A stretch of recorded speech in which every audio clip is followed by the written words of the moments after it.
खराडी परिसरातून एक धक्कादायक आत्महत्येची घटना समोर आली आहे।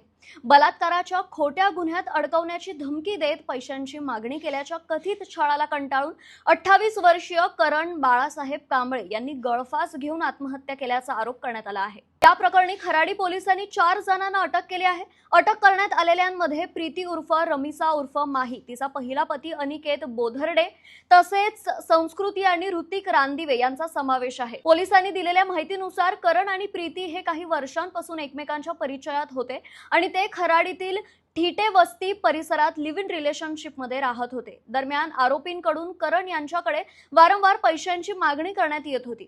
पैसे न दिल्यास बलात्काराच्या खोट्या गुन्ह्यात अडकवण्याची धमकी दिली जात असल्याचा आरोप तक्रारीत करण्यात आला। या सततच्या मानसिक त्रासाला कंटाळून करण यांनी आत्महत्या केल्याचा आरोप त्यांच्या भावाने तक्रारीत केला आहे।